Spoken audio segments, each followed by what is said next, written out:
बिस्मिल्लाहिर्रहमानिर्रहीम। इक़रा बिस्मि रब्बिकल्लज़ी खलक़।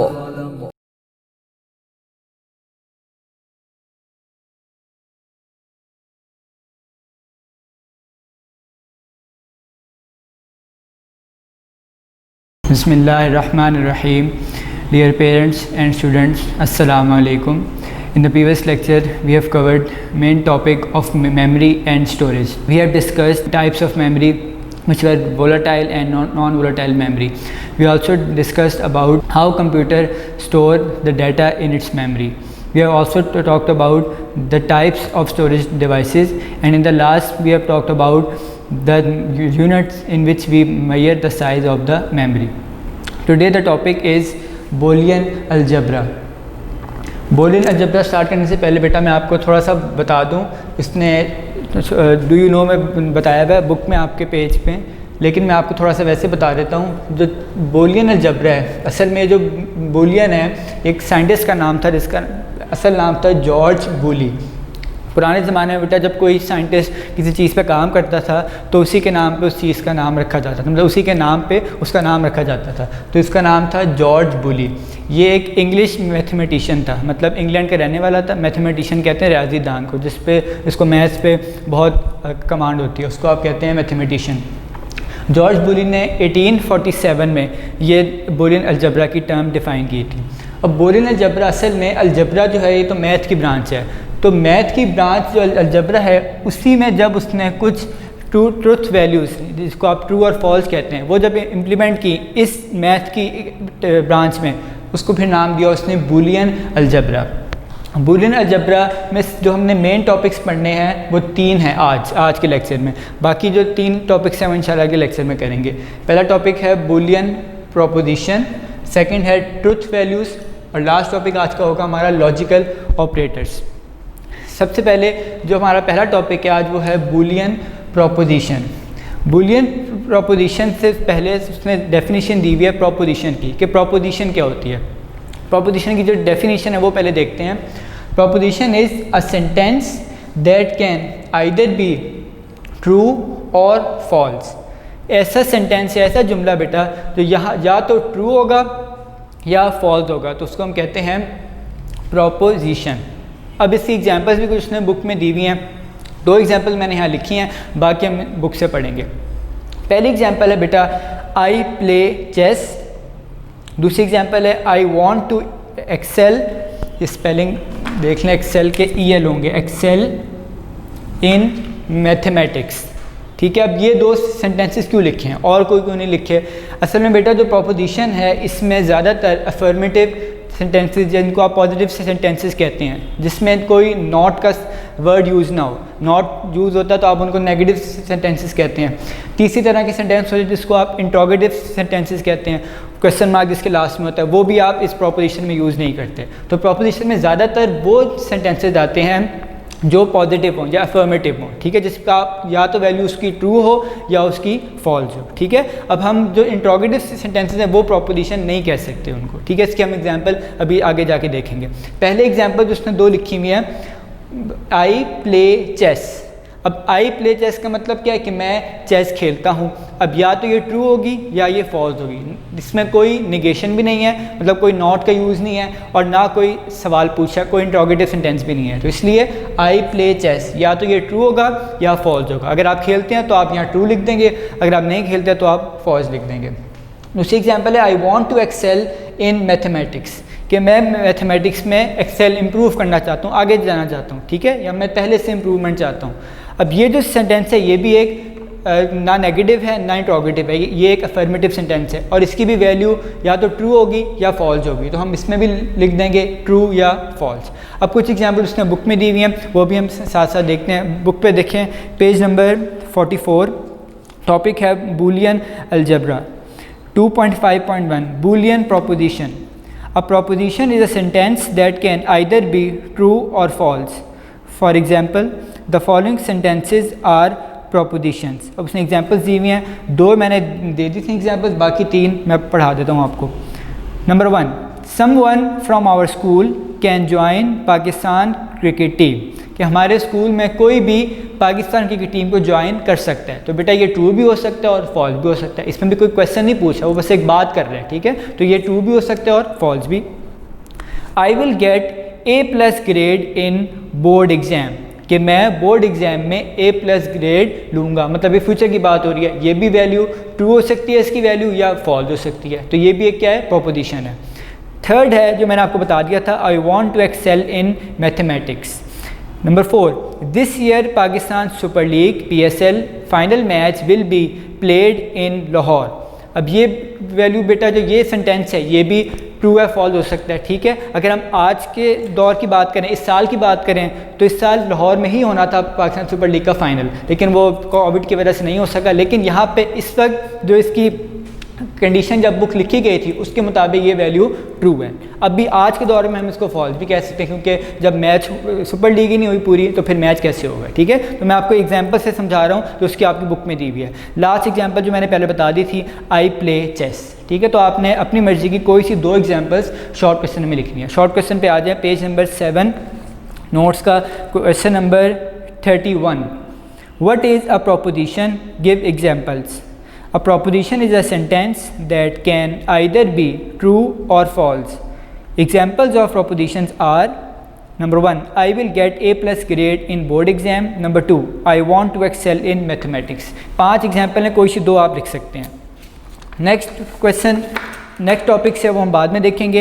इस टॉपिक के नीचे जो उसने कुछ एग्जांपल्स दी हुई हैं कि कुछ सेंटेंसेस उसने दिए हुए हैं जो प्रोपोजिशन नहीं है, उनमें कुछ इंट्रोगेटिव सेंटेंस हैं और कुछ सेंटेंस ऐसे हैं जिसमें हमें पता नहीं चल रहा कि वो ट्रू हो सकता है या फॉल्स हो सकता है। इसकी एग्जांपल देखें, but the following sentences are not propositions.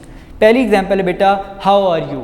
अब हाउ आर यू का मतलब क्या है कि कोई सवाल पूछ रहा है। अब बेटा ये ना तो ये ट्रू हो सकता है और ना ये फॉल्स हो सकता है। अब आप क्या कहेंगे, येस या नो, तो इसका कोई ख़ास जवाब नहीं बनेगा। मैथ की लैंग्वेज में या कंप्यूटर की लैंग्वेज में प्रोपोजिशन के मुताबिक ये एक प्रोपोजिशन नहीं है, क्योंकि या तो वैल्यू ट्रू होती है प्रोपोजिशन में या फॉल्स होती है। तो ये क्योंकि क्वेश्चन पूछ रहा है हाउ आर यू, तो ये एक प्रोपोजिशन नहीं है। Number 2, close the door. अब क्लोज द डोर का मतलब दरवाज़ा बंद करो। अब दरवाज़ा बंद करना ट्रू फॉल्स नहीं हम कह सकते इसको, कोई हुक्म दिया जा रहा है, कोई बात कही जा रही है कि तुम दरवाज़ा बंद करो, तो अब यहाँ पे कोई वैल्यू ट्रू या फॉल्स नहीं हो सकती, ये भी एक प्रोपोजिशन नहीं है। Number 3, is it hot outside. क्या बाहर गर्मी है, मतलब बाहर क्या गर्मी है, तो ये भी एक क्वेश्चन आ गया। इंट्रोगेटिव सेंटेंस मैंने बताया है जब प्रोपोजिशन नहीं हो सकता, ठीक है, क्योंकि ना उसकी वैल्यू कोई ट्रू होती है ना फॉल्स होती है, ठीक है। प्रोपोजिशन ज़्यादातर पॉजिटिव सेंटेंसेस या अफर्मेटिव सेंटेंसेस को कहा जाता है, ठीक है। We can also assign some letter to a proposition as shown in the following. अब मैं आपको ये इसी एग्जाम्पल्स को बता देता हूँ कि कैसे हम वैल्यूज़ लिखते हैं। फर्ज करें मैं फर्स्ट वाले को वैल्यू दे रहा हूँ, एक लेटर दे रहा हूँ P और सेकंड वाले को दे रहा हूँ Q। अब ये जो मैंने बेटा इसको इन्वर्टेड कॉमर्स में आपने लिखना है, प्रोपोजिशन है ये, इसको इन्वर्टेड कॉमर्स में लिखा जाता है ज़्यादातर अगर आप इंग्लिश में लिख रहे हो। अगर आप सिंपल लेटर्स लिख रहे हो इंग्लिश के तो अब नहीं आप लिखते इसमें इन्वर्टेड कॉमर्स में, क्योंकि एक सेंटेंस है P = I play chess। मैंने एक लेटर दे दिया है कि P = I play chess और Q = I want to excel in mathematics, ठीक है। अब ये मैंने अपनी मर्जी के 2 लेटर दे दिए, ये उसने बुक में भी इसी तरह किया हुआ है P and Q। आप A और B भी दे सकते हैं, आप X और Y भी दे सकते हैं, या आपकी अपनी मर्जी है, आप कोई भी लेटर दे देते हैं उस प्रोपोजिशन को, ठीक है। ये क्यों दिया जाता है बेटा, क्योंकि बजाय कि हम पूरा सेंटेंस लिखें दोनों के इंडिविजुअल, हम सिर्फ P और Q लिख देते हैं ताकि हमें पता लग जाता है कि ये P रेफरेंस किसका है, I play chess का, और Q किसका रेफरेंस है, I want to excel in mathematics का। ये क्यों लिखा जाता है आगे जाके आपको समझ आएगी कि जब हम ट्रुथ टेबल्स बनाएंगे या कोई चीज़ प्रूव करनी होगी हमें कोई प्रॉपर्टी, तब हम उसको P और Q से ही प्रूव करेंगे, या X और Y से या A B C से, ये 2 से 3 वेरिएबल्स में हम इसको प्रूव करेंगे, ठीक है। तो उसने यही कहा इस पैराग्राफ में कि आप P से लिखेंगे I play chess को और Q से लिखेंगे I want to excel in mathematics को। बुक से देखते हैं अब। We can also assign some letter to a proposition as shown in the following. 1. P = I play chess. Q = I want to excel in mathematics. Next paragraph. Now when we say P, it means that we are referring to proposition I play chess। मैंने अभी बताया आपको कि जब आप P कहेंगे इसका मतलब है आप किसको रेफरेंस बना रहे हैं, I play chess को, और जब आप Q कहेंगे तो इसको रेफरेंस बना रहे हैं आप I want to excel in mathematics को। And when we say Q, it means that we are referring to proposition I want to excel in mathematics. ये आपका टॉपिक कंप्लीट हो गया, छोटा सा टॉपिक था शॉर्ट क्वेश्चन का। लास्ट में डू यू नो लिखा हुआ है, इसके बारे में एक बात मैं बता चुका हूँ आपको, जॉर्ज बुली। इसके बारे में एक दो बातें और हैं बुक में, वो देख लें। True and false are called Boolean values. अब बेटा क्योंकि इसने नाम दिया था बूलियन अलजबरा, तो जो वैल्यूज़ हैं ट्रू और फॉल्स, इनको आप कहते हैं बूलियन वैल्यूज़। क्या कहते हैं इनको? Boolean values. True and false are called Boolean values. This idea was given by George Boole. ये मैं आपको बता चुका हूँ, ये साइंटिस्ट था, मैथमेटिशियन था इंग्लिश। आगे उसने बेटा ब्रैकेट में उसकी डेट ऑफ बर्थ और डेट ऑफ डेथ दोनों लिखी हुई हैं, 2 नवंबर 1815 एंड टू 8 दिसंबर 1864। ये आप देख लें, एमसीक्यूज़ में शायद आ सकता है, ये डू यू नो क्योंकि आ जाता है, तो इसलिए आप लोग इसके बाद डेट ऑफ बर्थ देख लें। आगे उसने लिखा हुआ है इन हिज बुक, उसने बुक लिखी थी एक, द लॉज ऑफ थॉट। ये बुक का नाम भी आप लोग एमसीक्यूज़ के लिए मार्क कर लें, शॉर्ट क्वेश्चन में भी शायद मैंने दिया वो, तो इसलिए आप लोग अभी अभी मार्क करते हैं साथ साथ ही। किसने क्या कहा जाता है? ट्रू और फॉल्स को बूलियन वैल्यूज़ भी कहते हैं। उसके अलावा हमने पढ़ा कि जॉर्ज बुली ने अपनी book the laws of thought में इस बूलियन कॉन्सेप्ट के बारे में बताया था, मतलब इन बूलियन वैल्यूज़ या इन बूलियन अलजबरा के बारे में बताया था। ठीक है, ये आपका शॉर्ट क्वेश्चन भी है मेरे ख्याल में, आपको बता देता हूँ। Page number 8, question number 32, what R Truth values. यह एक क्वेश्चन इस तरह भी आ सकता है बेटा, व्हाट आर बूलियन वैल्यूज़। ठीक है, every proposition takes one of two values, true और false, and these values are called the truth values. The truth values is given on the basis of truthfulness or falsity of a proposition। ये वैसे next topic से थोड़ा question है, मैं आपको अभी पढ़ा दिया है, उस पर मैं आपको समझा दूंगा। ठीक है, नेक्स्ट हम देखते हैं question number 33, what idea was given by George Boole about true and false. ये डू यू नो में से आंसर होगा इसका। True and false are called Boolean values. The idea was given by George Boole in his book the laws of thought. अब इसका date of birth और date of death नहीं लिखेंगे इस शॉर्ट क्वेश्चन में, ठीक है, बस आप इतना ही लिखेंगे कि किसने कहा था इनको बूलियन वैल्यूज क्यों कहा जाता है, जॉर्ज बुली की वजह से, और कहाँ कहा था उसने, अपनी बुक लॉज ऑफ थॉट में। नेक्स्ट क्वेश्चन बेटा, पहले मैं आपको नेक्स्ट टॉपिक बता दूं। नेक्स्ट टॉपिक है हमारा ट्रुथ वैल्यूज़। अब ट्रुथ वैल्यूज़ को आप बूलियन वैल्यूज़ भी कहते हैं, अभी हमने देखा है। इसकी जो बेसिक डेफिनेशन है वो देख लें। Every proposition takes one of two values. अब वन ऑफ टू वैल्यूज़ का मतलब क्या बेटा, टू वैल्यूज हमने पढ़ी हैं, एक होती है ट्रू और दूसरी होती है फॉल्स। अब हर प्रोपोजिशन कोई ना कोई एक वैल्यू लेती है, या वो ट्रू लेती है या फॉल्स लेती है। Every proposition takes one of two values, true or false. These values are called truth values. In values को क्या कहा जाता है, truth values. truth का वैसे मतलब होता है सच। अब इसका मतलब बेटा ये है कि ये values हमें सच बताती हैं। सच का मतलब यहाँ ये है कि हम मुख्तलिफ प्रॉपर्टीज़ इस या लॉज प्रूव करते हैं इन बूलियन वैल्यूज़ से, जो हमने नेक्स्ट टॉपिक में इंशाल्लाह करना है नेक्स्ट लेक्चर में। तो इसलिए ये आप लोग देख लें, ट्रुथ वैल्यूज़ क्या होती हैं, जो every proposition takes one of two values, इन दो वैल्यूज से, ट्रू और फॉल्स से कोई एक वैल्यू जो वो लेंगी उसको कहेंगे truth values. These values are called truth value. इन दोनों को मिला के कहा जाता है ट्रुथ वैल्यू। लेकिन लेती एक प्रोपोजिशन हमेशा कोई एक वैल्यू है, या वो ट्रू होगी या वो फॉल्स होगी। नेक्स्ट मैं आपको बुक से पढ़ा देता हूँ। Every proposition takes one of two values, true और false, and these values are called the truth values. Truth value is given on the basis of truthfulness और फॉल्सिटी। अब ट्रुथफुलनेस कितनी वो सच्चाई, में सच्चाई कह सकते हैं आप इसको, कितना वो सही सेंटेंस है या कितना सही वो प्रोपोजिशन है, उसको आप ट्रू वैल्यूज देंगे, और कितना वो गलत है उसको आप फॉल्स वैल्यू देंगे। ये डिपेंड करता है वो प्रोपोजिशन क्या है। एग्जाम्पल में आप देखें, उसने लिखा हुआ है, मैं आपको यहाँ भी बता देता हूँ। उसने लिखा हुआ है P is equal to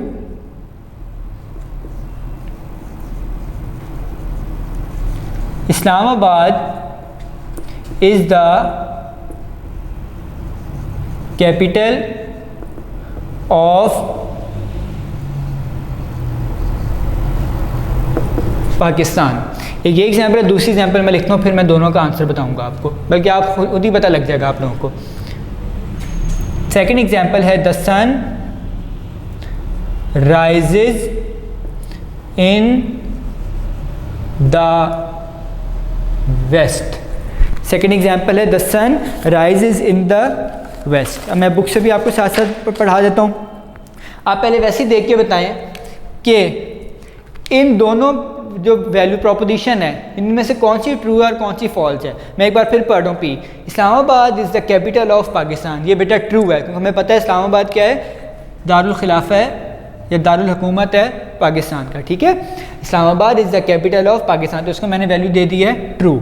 next sentence है the sun rises in the west, कि सन कहाँ से राइज होता है, मगरिब से। गलत है बेटा, हमेशा ईस्ट से, मशरिक से तुलू होता है सूरज, ठीक है, और मगरिब में गुरूब होता है। या ये लिखा होता है the sun sets in the west, तब सही था, तब ये ट्रू कह सकते थे। इस वक्त गिवन कंडीशन में हमारे पास ये जो प्रोपोजिशन है ये क्या है, फॉल्स है। तो हमने प्रोपोजिशन की जो नेचर है या उसके जो सेंटेंस है उसकी सेंस से हमने देख के बता दिया कि वो ट्रू है या वो फॉल्स है। Islamabad is the capital of Pakistan, true है। The sun rises in the west, false है, ठीक है। ये उसने बुक में बात की हुई है, एक बार पढ़ा देता हूँ आपको, page number 44। Example, assume P is equal to Islamabad is the capital of Pakistan, you can assign the truth value true to this proposition. इसको हम क्या दे रहे हैं, truth value true. Now assume another proposition Q is equal to the sun rises in the west. अब यहाँ पे हम क्या देंगे इसको, false. The truth value for this proposition is false. If we have proposition R is equal to I have completed my homework. अब बेटा ये ऐसी proposition है, इसका हमें पता नहीं है कि इसका आंसर क्या होगा। आई हैव कंप्लीटेड माई होमवर्क, या क्लास वर्क उसने लिखा, होमवर्क लिखा हुआ है, आई हैव कंप्लीटेड माई होमवर्क। अब इसमें बेटा आप बता नहीं सकते कि ये ट्रू है या फॉल्स है जब तक जिसने उसको ये काम दिया है, फ़र्ज़ करें आप स्टूडेंट हैं, आपके टीचर ने आपको एक काम दिया, होमवर्क दिया, ठीक है, तो जब तक टीचर देख ना ले तब तक पता नहीं चलेगा कि काम कंप्लीट हुआ है या नहीं हुआ। तो इसलिए ये जो एक सेंटेंस है आई हैव कंप्लीटेड माई होमवर्क, ये डिपेंड करता है उस पर जिसने ये काम दिया है आपको। वो अगर आके देखेगा तब उसको वो ट्रू वैल्यू देगा या फॉल्स देगा। अगर आपने काम किया होगा तो ट्रू, अगर नहीं किया होगा तो फॉल्स। यही उसने एग्जाम्पल बुक में लिया है, बुक से भी पढ़ा देता हूँ, तो मैंने समझा दिया। R is equal to I have completed my homework, then the truth value depends on the person who is assigning, जो असाइन कर रहा है। If a person has completed his homework, then he can assign truth value true, otherwise false. तो ये depend किस पे करता है, जो बंदा असाइन करे यानी टीचर। लास्ट टॉपिक है बेटा आज का हमारा 2.5.3 लॉजिकल ऑपरेटर्स। ये थोड़ा सा लेंथी है, बोर्ड पे मैंने कम लिखा है, बाकी मैं इनको अरेज करके थोड़ा सा लिखूंगा इसके बारे में, ठीक है, क्योंकि ये जो टॉपिक है ये आपका लिंक हो रहा है नेक्स्ट जो टॉपिक होगा, जो नेक्स्ट लेक्चर में हम पढ़ेंगे, ठीक है। वो क्योंकि जो टेबल से उसने प्रूफ किया हुआ है, आज मैं आपको वैसे थ्योरेटिकली बताऊँगा कि ये कैसे ऑपरेटर्स काम करते हैं, ठीक है। सबसे पहले लॉजिकल ऑपरेटर्स के बारे में देख लें। ये जो ऑपरेटर क्या होता है पहले तो ये बताएं। ऑपरेटर होता है बेटा जो ऑपरेशन परफॉर्म करता है, जैसे आप लिखते हैं वैसे ही मैं बता रहा हूँ, लॉजिकल ऑपरेटर की एग्जांपल लेंगे 2+2। तो 2+2 में ये जो प्लस है ये क्या है, ऑपरेटर है। ये क्या है बेटा, ऑपरेटर है। और जो 2 है या ये वाला 2 है इसको कहते हैं ऑपरेंड्स। अगर 2 हैं तो फिर ऑपरेंड्स, जाहिर है 2 होंगे क्योंकि बीच में एक ऑपरेटर होता है 2 ऑपरेंड्स के, तो इसलिए 2 ऑपरेंड्स क्या कहलाएंगे, दोनों ऑपरेंड्स। और जो परफॉर्म कर रहा होता है उसको कहते हैं ऑपरेटर। अब बेटा ये जो ऑपरेटर है इसकी बहुत सी टाइप्स हैं, ये आपने 10th में जाके पढ़नी है, इसलिए अभी फिलहाल यहाँ जो टाइप बताई हुई है उसमें वो लॉजिकल है, ये आपने दोबारा 10th में जाके पढ़नी है, ठीक है, GW बेसिक में। तो फिलहाल हम यहाँ देख लेते हैं लॉजिकल ऑपरेटर्स। लॉजिकल ऑपरेटर्स बेटा बेसिक तो हैं वो 3 होते हैं, बेसिक 3 होते हैं, इसके अलावा हम और भी 3 या 4 बना सकते हैं। जो बेसिक ऑपरेटर्स हैं वो हैं एंड और नॉट, ये 3 बेसिक ऑपरेटर्स हैं। इसके अलावा भी हम बना सकते हैं, एंड से नैंड बनता है, और से नॉर बनता है, और नॉट से हम एक्स और भी बनाते हैं, और भी बहुत से गेट्स बना सकते हैं मिला के हम इनको, ठीक है। नॉट में भी यूज़ होता है एंड और में, तो ये सब मिला के हम बना सकते हैं गेट्स ऑपरेटर्स। बेसिक ये 3 है, इन्हीं 3 से बाकी बनते हैं। नेक्स्ट हम देखते हैं बेटा अब कि कंपाउंड प्रोपोजिशन क्या होती है। वैसे आप लोगों को कंपाउंड पता होगा आपको, अगर आपने केमिस्ट्री पढ़ी हुई है। कंपाउंड होता है जब आप 2 चीज़ों को आपस में मिलाएं। यहाँ पे अब हम केमिस्ट्री की बात नहीं करें, हम यहाँ कंप्यूटर की बात करेंगे या इस टॉपिक की। तो इस टॉपिक में बेटा कंपाउंड प्रोपोजिशन वो होगी जब आप 2 इंडिपेंडेंट प्रोपोजिशंस को मिलाएंगे तो उसको कहेंगे कंपाउंड प्रोपोजिशन। थोड़ी सी मिसाल ले लें, अगर मैं इसको मिलाऊँ आई प्ले चेस और बीच में मैं कहता हूँ and I want to excel in mathematics, तो मैंने क्या किया, इन 2 इंडिपेंडेंट प्रोपोजिशंस को कंबाइन किया, ठीक है। तो इसको हम कहते हैं कंपाउंड प्रोपोजिशन। हम 2 इंडिपेंडेंट प्रोपोजिशन जब कंबाइन होंगे उसको कहेंगे कंपाउंड प्रोपोजिशन। बुक से इसको देखते हैं, मैं आपको बोर्ड पे भी समझाऊंगा। Sometimes we assemble more than 1 propositions to make 1 proposition called a compound proposition. उसने यही कहा है कि हम क्या करते हैं, कभी कभी दो प्रोपोजिशन को मिला के एक प्रोपोजिशन बना लेते हैं, तो उसको कहते हैं compound proposition. For example, if we have the following two propositions. अब बेटा उसने एक छोटी सी मिसाल दी हुई है, हम देख लेते हैं। उसने लिखा हुआ है टुडे इज़ मंडे, नंबर 1 में टुडे इज़ मंडे, मैं आपको बोर्ड पे भी समझा देता हूँ। नंबर 1 लिखा हुआ है उसने टुडे इज़ मंडे, और नंबर 2 लिखा हुआ है आई am in school. Today is Monday और नंबर 2 लिखा हुआ है आई एम इन स्कूल। अब ये जो प्रोपोजिशन है बेटा, अगर मैं मिला के लिखूं तो मैं किस तरह लिखूंगा? अगर मैं मिला के इसको लिख रहा हूं, मैं यहाँ लिख देता हूं टुडे इज़ मंडे और बीच में मैं एंड लिख रहा हूँ। ये एंड इंग्लिश वाला एंड नहीं है बेटा, ये लॉजिकल ऑपरेटर वाला एंड है, ठीक है। इसलिए मैंने तीनों कैपिटल लिखे हैं इसके, ए भी कैपिटल, एन भी और डी भी। And I am in school, वैसे कि एक लाइन में भी लिख सकते थे आप, जगह नहीं थी इसलिए मैंने 2 में लिख दिया, मैंने बस मिला दिया इसको। अब बेटा मैंने 2 इंडिपेंडेंट प्रोपोजिशन को एक लॉजिकल ऑपरेटर के साथ मिला दिया, तो इसको कहते हैं लॉजिकल ऑपरेटर, और इस पूरी को क्या कहेंगे? कंपाउंड प्रोपोजिशन, क्योंकि ये 2 independent proposition today is Monday and second I am in school से मिलकर बनी है, ठीक है। इसको कहते हैं कंपाउंड प्रोपोजिशन। जब 2 प्रोपोजिशन आप किसी ऑपरेटर के साथ ज्वाइन कर देते हैं तो उसको आप कह सकते हैं कि वो लॉजिकली कंबाइन हुई है, ठीक है। सिंपल अगर आप करेंगे वो आप इंग्लिश में करते हैं, या आप लोग देखते होंगे इंग्लिश में आप लोगों ने पढ़ा होगा, कंजंक्शन पढ़ते होंगे आप, एंड बट से 2 सेंटेंसेस को आपस में मिलाते हैं। यहाँ पे आपने लॉजिकली मिलाने हैं उनको, लॉजिकली के लिए आपको लॉजिकल ऑपरेटर यूज़ करना पड़ेगा, ठीक है। यहाँ पे मैं बुक से आपको पढ़ा देता हूँ जितना मैंने समझाया है। नंबर 1 एग्जाम्पल है today is Monday, number 2 I am in school. Then today is Monday and I am in school is a compound proposition. वो जो मैंने बताया था आपको, ये मिला के क्या कहते हैं इसको? Compound proposition. Next, truth value of the compound proposition depends upon the truth values of the individual proposition. अब बेटा ये जो कंपाउंड प्रोपोजिशन का मतलब ये नहीं है कि दोनों की मिला के आपने देखनी है ट्रुथ वैल्यू, दोनों की सेपरेट होती है, इंडिविजुअल इनफरादी होती है बेटा, हर एक की अपनी ट्रुथ वैल्यू, ठीक है। अब टुडे इज़ मंडे, फर्स्ट करें मैं वैसी मिसाल देता हूँ आपको, टुडे इज़ मंडे। अब जब मैं रिकॉर्ड कर रहा हूँ आज ये वीडियो, उस वक्त मंडे नहीं है, तो मैं इसको कह दूंगा फॉल्स, आज मंडे नहीं है।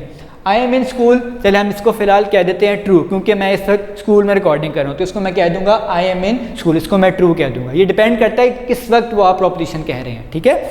आगे देखते हैं, truth value of the compound proposition depends upon the truth values of the individual propositions and the logical operator use to connect the proposition. Logical operator यहाँ पे कौन सा यूज हो रहा है? एंड। आप यहाँ और भी लगा सकते हैं, ठीक है, अपनी मर्जी का कोई भी, फिलहाल हमने यहाँ लगाया हुआ है and operator. And is a logical operator. In the following, we discuss 3 most commonly used logical operators and, or, and not. अब बेटा मैं थोड़ा सा आपको बता दूं तीनों के बारे में। and ऑपरेटर जो है ये मल्टीप्लिकेशन करता है। ये क्या करता है? मल्टीप्लिकेशन। इसलिए इसको आप डॉट इसलिए लिखा हुआ है, ये असल में करता है मल्टीप्लिकेशन। ये इसलिए बता रहा हूँ मल्टीप्लिकेशन क्योंकि आगे जाके हम इनमें वैल्यूज भी पुट करेंगे, 0 और 1 पुट करके देखेंगे क्या ये वाकई सही काम कर रहा है एंड ऑपरेटर। और इसको लिखा कैसे जाता है? P and Q।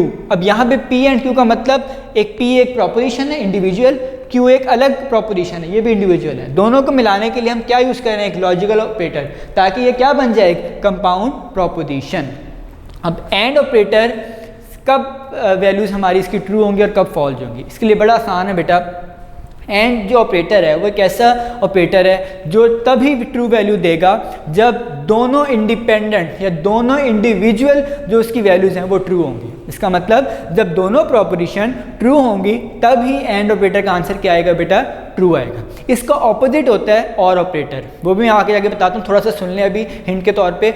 और ऑपरेटर में क्या होगा कि अगर एक भी इंडिविजुअल प्रोपोजिशन ट्रू हो गई तो तमाम प्रोपोजिशन जो कंपाउंड प्रोपोजिशन है वो क्या हो जाएगी? ट्रू हो जाएगी। ये ज़्यादा अच्छा आपको तब समझ आएगा जब ट्रुथ टेबल करेंगे आप नेक्स्ट लेक्चर में, ठीक है। मैं आपको थोड़ा सा बना के दिखा देता हूँ इस वक्त ताकि आपको थोड़ा सा समझ आ जाए। मैं इधर ही बना के दिखा रहा हूँ।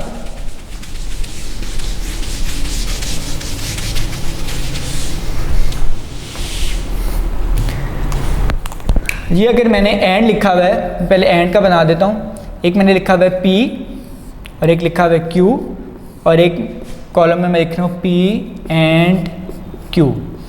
इसको मैं इस तरह भी लिखता हूँ P डॉट Q। डॉट का आपको समझ आ जाएगा, डॉट से मल्टीप्लिकेशन, आप सिंपल मल्टीप्लाई कर लेंगे दो वैल्यूज़ को।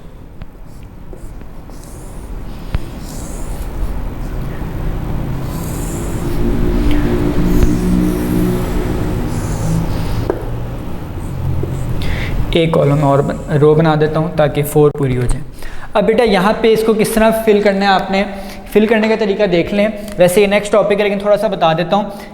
0 1 0 1 0 0 1 कभी इन्होंने 1 1 0 0 भी लिखा होता है बुक में, मैं देख लेता हूँ जो दोनों तरीके सही हैं।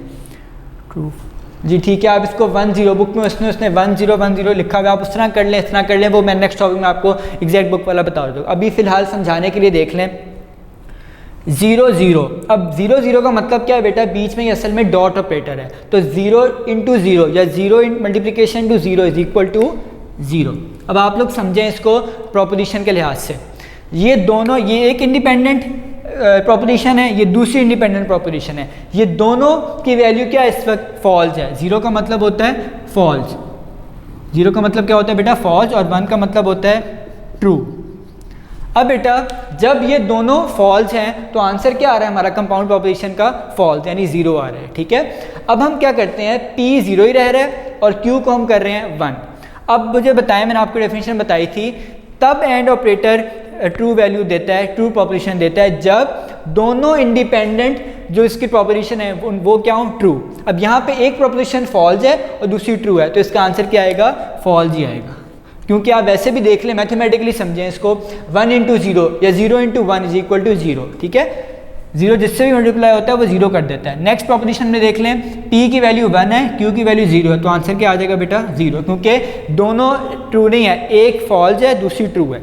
लास्ट में देखें, ये अब डेफिनेशन यहाँ पे देखें दोबारा, जब दोनों इंडिपेंडेंट प्रोपोजिशन ट्रू हो तब आंसर क्या आएगा, ट्रू आएगा। इसको इस तरह भी समझे, मैथ में 1 इंटू 1 इज इक्वल टू 1। ठीक है, कोई प्रॉब्लम तो नहीं है इसमें, मैंने आपको एंड का बता दिया। अब जल्दी से मैं आपको और का भी बता देता हूँ, इसी को थोड़ा सा हम चेंज करेंगे और फिर थ्योरी भी मैं आपको पढ़ा देता हूँ। P और Q, अब और के लिए बेटा जो साइन होता है वो होता है प्लस का, मैं यहाँ भी दिखा देता हूँ आपको। P और Q लिखते इस तरह, साइन कौन सा होता है, प्लस का, एडिशन का। अब यहाँ पे हम लिखते हैं 0 0। अब खुद सोचें, यहाँ पे प्लस हो रहा है, 0 प्लस 0 इज इक्वल टू क्या होता है बेटा 0, 0 प्लस 0 इज इक्वल टू 0। आप इस तरह भी समझ लें इसको, मैंने बताया था आपको पहले थोड़ी देर पहले अभी कि और ऑपरेशन एंड का ऑपोजिट है। और में अगर एक भी इंडिपेंडेंट या इंडिविजुअल प्रोपोजिशन ट्रू होगी तो कंपाउंड प्रोपोजिशन क्या हो जाएगी, ट्रू हो जाएगी। अब हम इसको प्रूव करते हैं। P 0 है, Q 1 है, 1 प्लस 0 या 0 प्लस 1 इज इक्वल टू 1, तो यहाँ पे क्या आ गया बेटा 1, लेकिन एंड में यहाँ क्या आया था, एंड में आया था इधर 0। ठीक है, next again 1 plus 0 is equal to 1, 1 plus 1 is equal to, अब यहाँ 1 लिखना है, 2 नहीं लिखना आपने। ये क्यों बेटा 2 नहीं लिखना, क्योंकि जो बोलियन जबर है कंप्यूटर में, आपको पता है कंप्यूटर सिर्फ 0 और 1 को समझता है, कंप्यूटर को 2 समझ नहीं आती। 2 को वो कन्वर्ट करेगा बाइनरी में, 2 को वो कन्वर्ट करेगा बाइनरी में, तब उसका आंसर लिखेगा, तो बाइनरी में इसका आंसर 1 ही आता है। ठीक है, तो इसलिए 1 प्लस 1 इज इक्वल टू 1। यही काम उसने बुक में आगे जाके ट्रू फॉल्स से किया है, मैं आपको वो भी करके जल्दी से दिखा देता हूँ, बड़ा आसान है वो। बस आपने 0 को फॉल्स वैल्यू देनी है और ट्रू को 1 वैल्यू देनी है। ठीक है, इसके लिए हम पहले करते हैं इधर false true false true false false true true. अब वही समझें आप, फॉल्स की वैल्यू 0 है, अब यहाँ और है, फॉल्स फॉल्स फॉल्स, और में फॉल्स ट्रू ट्रू, क्योंकि आपको पता है एक भी इसमें इंडिविजुअल ट्रू हो तो ट्रू हो जाता है, ट्रू फॉल्स ट्रू, और ट्रू ट्रू तो वैसे भी ट्रू होगा। ठीक है, ये मैंने आप देख लीजिएगा बुक पे नेक्स्ट पेज पे दिया हुआ है, मैं फिलहाल जल्दी में करवाया है क्योंकि नेक्स्ट है ही पूरा टॉपिक, नेक्स्ट लेक्चर में पूरा प्रूव करेंगे इसको। ठीक है, मैंने आपको बता दिया ताकि आपको डेफिनेशन समझना है, आप इससे समझ लीजिएगा। अब बुक पे आ जाएं, लास्ट ऑपरेटर रह गए वो मैं लास्ट में बता देता हूँ आपको, सबसे सिंपल है, पहले बुक से देखें। And operator page number 45, if we use and operator to connect 2 or more propositions then the compound proposition is true only if all the connected propositions are true. Connected proposition जो connect कर रही हैं दोनों को, यानी individual, एक P और दूसरी Q, यहाँ पे क्या होंगी connected, today is Monday or I am in school, ये हैं कनेक्टेड प्रोपोजिशन जो कनेक्ट कर रही हैं with logical operator. And operator can also be denoted by a dot symbol, ये मैंने आपको बता दिया था, डॉट मल्टीप्लिकेशन का इसका मतलब होता है it means that P and Q may also be written as P dot Q। आप इसको इस तरह भी लिख सकते हैं, P एंड Q को P डॉट Q, जैसे मैंने यहाँ लिखा है। नेक्स्ट और ऑपरेटर है, प्लस उसने ब्रैकेट में लिखा हुआ है। We can also use or operator to connect two or more propositions. For example today is Monday or I am in school. अब यहाँ पे उसने एंड की जगह क्या लिख दिया, और लिख दिया, today is Monday or I am in school. In case of OR operator, the compound proposition is true if at least one proposition is true. Compound proposition is true if at least one, इधर देखें board पे बेटा सारे, if at least one proposition, गौर से देखें, if at least one proposition is true, तो answer क्या आएगा हमारा, ट्रू आएगा। ठीक है, तो इसलिए आपने ध्यान से ये देखना है, गलत नहीं करना, ऑपोजिट नहीं कर देना एंड और को। In case of OR operator, the compound proposition is true if at least one proposition is true. In other words, the compound proposition is false only if all the propositions are false. ये भी हमने देखा है, compound proposition is false if all propositions are false. ये देखें, ये भी false था और ये भी false था, तो इसलिए इसका आंसर क्या आया बेटा, false आया। Next, OR operator can also be denoted by a plus symbol. It means that P or Q may also be written as P plus Q, जैसे मैंने यहाँ लिखा था P और Q and P plus Q। Last operator है बेटा not operator. Not operator सबसे आसान है, ये सिंपल काम करता है इन्वर्टर का, इन्वर्जन करता है। यहाँ पे इन्वर्जन का मतलब क्या, ऑपोजिट कर देता है बेटा, ट्रू को फॉल्स, फॉल्स को ट्रू। अगर एक प्रोपोजिशन ट्रू है, अगर आप उसके स्टार्ट में नॉट ऑपरेटर लगा देंगे तो इसका मतलब है वो ऑपोजिट हो जाएगी इसकी। ठीक है, जैसे हम यहाँ लिखते हैं टुडे इज़ मंडे। ठीक है, मैं फिलहाल बाकी अरेज कर रहा हूँ। यहाँ मैं लिखता हूँ P is equal to today is Monday. अगर मैं यहाँ नेक्स्ट टाइम में लिख दूँ, ये साइन है नॉट का, भी बताता हूँ भी आपको, नॉट P। अब नॉट P का मतलब क्या है, टुडे इज नॉट मंडे, बस नॉट लग जाएगा सेंटेंस में। ठीक है, टुडे इज नॉट मंडे। ठीक है, मैं आपको बुक से भी बता देता हूँ, the logical operator not is not a connector. ये कनेक्ट नहीं कर रहा, कनेक्ट क्यों नहीं कर रहा, क्योंकि यहाँ सिंगल एक प्रोपोजिशन है, ये कभी भी दो में यूज़ नहीं होता। ठीक है, क्योंकि इसने नेगेट ही करना होता है, तो इसलिए ये दो में यूज़ नहीं होता। नॉट अ कनेक्टर, कनेक्ट नहीं करता ये, but it is use to negate a proposition, लेकिन ये एक प्रोपोजिशन को निगेट करता है। निगेट का मतलब ऑपोजिट, मतलब नॉट कर देता है। ठीक है, for example if P is equal to today is Monday, then not P means today is not Monday. ठीक है, जाहिर है बाकी आज जहाँ मैं रिकॉर्ड करूँ तो मंडे नहीं है, तो इसलिए हम देखेंगे टुडे इज नॉट मंडे। ठीक है, अगर हम नॉट यूज़ कर रहे हैं। So with not operator a true value becomes false and vice versa. ये वाइस वर्सा मैंने आपको पहले भी बताया था, वाइस वर्सा मतलब होता है ऑपोजिट इसके, तो पहले बात किया उसके ऑपोजिट। पहले बात क्या किया उसने, दोबारा सुने। So with not operator a true value becomes false and false becomes true. ये मैंने आपको बोल के भी बता दिया कि वाइस वर्सा का मतलब क्या है। Not operator can also be denoted by a symbol. ये सिंबल है बेटा, इससे आप सिंपल है, ये आप एक लाइन लगाएं, हॉरिजॉन्टल लाइन, और जो उसकी राइट साइड है उसको आप थोड़ा सा नीचे से इंक्रीज कर दें, तो ये आपका बन जाएगा not operator symbol. It means that not P may also be written as not P, मतलब इसमें ये कहा हुआ है आप नॉट P को आप ये भी लिख सकते हैं, मतलब not P is equal to ये नॉट P। ठीक है, दोनों सही है। जैसे एंड में आप लिखते थे P एंड Q की जगह P डॉट Q, और में लिखते थे P और Q की जगह P प्लस Q, तो यहाँ लिखेंगे आप नॉट P की जगह ये सिंबल डाल सकते हैं। ठीक है, और आगे P लिख देते हैं, नॉट का सिंबल। नेक्स्ट बेटा हमारा टॉपिक है ट्रूथ टेबल का, वो इंशाल्लाह हम नेक्स्ट जो लेक्चर होगा उसमें करेंगे। उसके साथ हम लॉज भी देखेंगे बूलियन अलजेब्रा के, और फिर हमारा लास्ट छोटा सा टॉपिक है लॉजिकल एक्सप्रेशंस का, वो भी देख लेंगे। लेकिन ज़्यादा फोकस हमारा पहले दो टॉपिक्स पे होगा, लॉज ऑफ अलजेब्रा और नेक्स्ट होगा ट्रूथ टेबल। इन यही से आपको और समझ आएगी एंड और नॉट रिप्लाई, क्योंकि हम प्रूव करेंगे वहाँ ट्रूथ टेबल से। ठीक है, ये उस दिन मैं दोबारा बनाऊँगा। ठीक है, ताकि आपको रिवाइज भी हो जाए दोबारा। ठीक है, अब आज का हम जल्दी से शॉर्ट क्वेश्चन देख लें, फिर ख़त्म करते हैं लेक्चर को। क्वेश्चन नंबर 32, 33 मैंने बता दिया था। क्वेश्चन नंबर 34 पे आए। Write down 2 examples of truth values. आपने कोई सी 2 एग्जाम्पल्स लिखनी है ट्रुथ वैल्यूज़ की। यहाँ मैं 2 ही लिखी हुई हैं। Islamabad, P is equal to Islamabad is the capital of Pakistan, you can assign the value true to this proposition, जो मैंने यहाँ आपको एग्जाम्पल भी दी थी। Number 2, Q is equal to the sun rises in the west, the truth value for this proposition false, ठीक है, is false, ये फॉल्स होगी, ठीक है। Question number 35, what is a compound proposition, give an example. Compound proposition क्या होती है? When we assemble more than 1 propositions to make 1 proposition, then this proposition is called a compound proposition, ठीक है। इसको आप जब आप 2 से 1 से ज़्यादा को मिलाएंगे प्रोपोजिशन को, तो फिर वो क्या बनेगी? Compound proposition. जैसे एलिमेंट्स मिलके कंपाउंड बनाते हैं, इसी तरह यहाँ प्रोपोजिशन को समझ लें, ठीक है। 1 से ज़्यादा प्रोपोजिशन मिलके कंपाउंड प्रोपोजिशन बनाती हैं। For example, if we have the following 2 propositions, number 1 today is Monday, number 2 I am in school, then today is Monday and I am in school is a compound proposition। Example भी आपने देनी है साथ ही। Question number 36, what is the dependence of compound proposition. Compound proposition की depend किस बात पे डिपेंड करती है बेटा? ये किस बात पे डिपेंड करती है? इंडिविजुअल जो उसकी ट्रुथ वैल्यू उस पर डिपेंड करती है। Truth value of the compound proposition depends upon the truth values of the individual proposition and the logical operator use to connect the proposition. और जो लॉजिकल ऑपरेटर यूज कर रहे हैं हम उन दोनों प्रोपोजिशंस को, इंडिपेंडेंट प्रोपोजिशंस को ज्वाइन करने के लिए, को कनेक्ट करने के लिए। Question number 37, how and operator is use, how it is denoted. आपने बताना है एंड ऑपरेटर कैसे यूज होता है और डिनोट कैसे किया जाता है। If we use and operator to connect 2 or more propositions, then the compound proposition is true only if all the connected propositions are true.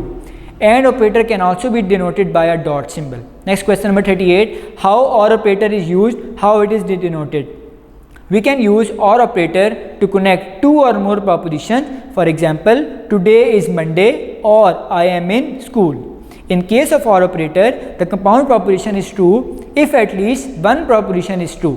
In other words, the compound proposition is false only if all the propositions are false. और operator can also be denoted by a plus symbol. ये सारा मैंने आपको book से पढ़ा दिया, फिर भी मैंने आपको एक बार रीड भी करवा दिया शॉर्ट क्वेश्चन से। क्वेश्चन नंबर 39 जो लास्ट है आज का, what is not operator, give an example, how it is denoted. Example भी देनी है, कैसे डिनोट किया जाता है ये भी बताना है और बताना भी होता क्या है। The logical operator not is not a connector but it is use to negate a proposition. For example, if P is equal to today is Monday, then not P means today is not Monday. So with not operator, a true value becomes false and vice versa. Not operator can also be denoted by a, आगे उसका symbol लिखा हुआ है, ठीक है। बस आज के लिए हमारा ये शॉर्ट क्वेश्चन भी क्वेश्चन नंबर 39 तक हमने कवर कर लिया। अब आप लोगों ने इसको अच्छी तरह से ख़ास तौर पे लॉजिकल ऑपरेटर्स को आपने ख़ास तौर पे रिवाइज़ करना है दोबारा एक बार जब आप लोग लेक्चर देखेंगे, ताकि आप लोगों को अच्छी तरह समझ आए। इसी से आपके नेक्स्ट टॉपिक कवर होगा, ठीक है। कोई भी प्रॉब्लम हो तो आप लोग दिए गए व्हाट्सएप नंबर पर जो वीडियो के आखिर में आएगा उस पर आप हमसे रब्ता कर सकते हैं। आज से लेक्चर हम इधर ही कंप्लीट करते हैं। अल्लाह हाफ़िज़।